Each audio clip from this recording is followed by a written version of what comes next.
Allahu Ekber.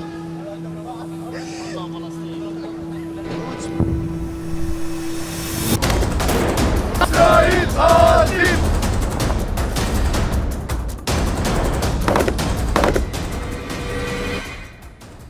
Hamas और Israel की जंग में अब तक 5,000 से ज़्यादा लोग मारे जा चुके हैं। जब से हमास ने इजराइल की ज़मीन पर रॉकेट दागे हैं, दोनों तरफ से हथियार रुके नहीं। इजराइल लगातार हवाई रेड्स कर रहा है, बारूद की बारिश कर रहा है। हमास के पास भी बेहद संवेदनशील हथियार हैं, रॉकेट, मिसाइलें, विस्फोटक, ड्रोन और भतेरा गोला बारूद। मगर इसमें बार बार एक सवाल उठ रहा है, हमास के पास इतने हथियार कारतूस आ कहाँ से रहे हैं? हमास शासित गाजा भूमध्य सागर के तट पर 360 वर्ग किलोमीटर की एक पट्टी है, दिल्ली का एक चौथाई। एक तरफ पानी, तीन तरफ जमीन। पूर्व और उत्तर में इजराइल और दक्षिण पश्चिम में इजिप्ट है।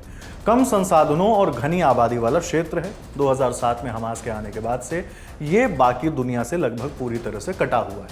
ऊपर से इजराइल ने गाजा पर ब्लॉकेड लगा रखा है, हवा और पानी पर नाकाबंदी है। फिर हमास के पास इतना हथियार कारतूस कहां से आ रहा है? जवाब, होशियारी, काम चलाऊ व्यवस्था और विदेशी दोस्त कौन है? CNN की एक रिपोर्ट के मुताबिक हमास बहुत सारे हथियार तस्करी के जरिए लाता है और ईरान इसमें उसकी मदद करता है। अमेरिका की खुफिया एजेंसी CIA की फैक्ट बुक ने भी इस बात की तस्दीक की है। हालांकि इजराइल और अमेरिकी सरकार के पास ईरान की कोई प्रत्यक्ष भूमिका के पुख्ता सबूत नहीं है।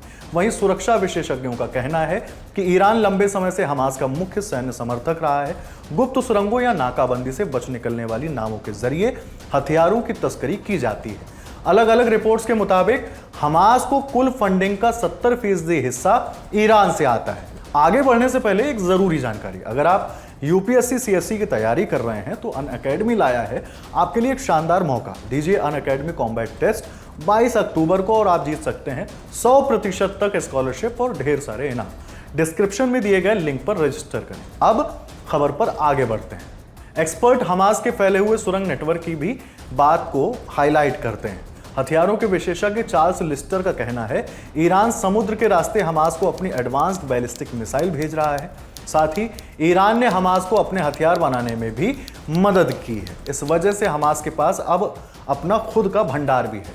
लेबनान स्थित हमास के एक वरिष्ठ अधिकारी ने RT अरेबिक न्यूज चैनल को एक इंटरव्यू में हमास के हथियार भंडार का विवरण दिया था। बताया कि हमारे पास हर चीज के लिए कारखाने हैं। 250 किलोमीटर, 160 किलोमीटर, 80 किलोमीटर और 10 किलोमीटर की रेंज वाले रॉकेटों के लिए, मोर्टार और गोलों के लिए हमारे पास क्लाशनिकोव राइफल के भी कारखाने हैं। रूसी हमारी मदद कर रहे हैं और हम गाजा में हथियार बना रहे हैं। इसमें एक एंगल लेबनानी चरमपंथी समूह हिजबुल्लाह का भी है। कथित तौर पर हिजबुल्लाह भी ईरान के बनाए रॉकेट और भारी हथियार गाजा पहुंचाने में मदद करता है। कई रिपोर्टों में इस बात का भी जिक्र है कि तालिबान हमास को अमेरिकी हथियार दे रहा है। दरअसल जब अमेरिका ने 2021 में अफगानिस्तान में अपना अभियान खत्म किया तो उसने हथियारों का एक भंडार छोड़ दिया। जब तालिबान देश की सत्ता पर काबिज हुआ तो उसने ये हथियार रख लिए। एक और नया दोस्त ईरान के अलावा एक और दोस्त है, सीक्रेट दोस्त। न्यूज एजेंसी AP के हवाले से खबर आई है कि हमास ने जंग में उत्तर कोरिया के हथियारों का इस्तेमाल किया है। उत्तर कोरिया ने इस तरह के दावों का खंडन किया है, लेकिन इजराइल द्वारा जब्त किए गए हथियार कुछ और ही कहानी बता रहे हैं। हमास लड़ाकों के पास उत्तरी कोरिया का F7 ग्रेनेड लॉन्चर होने की आशंका है। हथियारबंद गाड़ियों पर हमला करने के लिए इसका इस्तेमाल किया जाता है। एक बार में एक ग्रेनेड और तुरंत रीलोड। हथियारों के विशेषज्ञ NR जेनजेन जोन्स ने जानकारी दी है कि F7 का इस्तेमाल सीरिया, इराक, लेबनान और गाजा पट्टी में देखा गया है।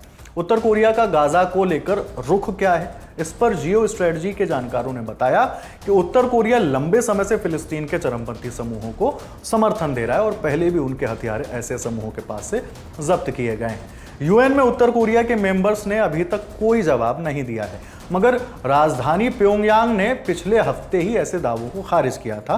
कहा कि ये बेबुनियाद और झूठी अफवाहें हैं। लोकल जुगाड़ क्या है? अमेरिका स्थित think tank middle east institute में सीनियर फेलो चार्ल्स लिस्टर ने CNN को बताया कि ईरानी सेना की एक शाखा लगभग 2 दशकों से हमास के इंजीनियरों को हथियारों की ट्रेनिंग दे रही है। इतनी एडवांस टेक्नोलॉजी तक पहुंच होने की वजह से हमास के इंजीनियर्स ने देश के अंदर के उत्पाद को बढ़ाया है और हमास स्वदेशी हथियार बनाने के लिए कच्चा माल कैसे जुटाता है, यह भी दिलचस्प है। गाजा पट्टी में ऐसा कोई भी भारी उद्योग नहीं है। CIA फैक्ट बुक के मुताबिक देश मुख्यतः कपड़ा, फूड प्रोसेसिंग और फर्नीचर बनाता है। इसके अलावा बेकार लोहे का खूब निर्यात करता है। ये लोहा सुरंग नेटवर्क में हथियार बनाने के काम आता है। इजराइल के गोला बारूद को रिसाइकल करके जो हथियार बनते हैं वो भी हमास के भंडार से जुड़ जाते हैं।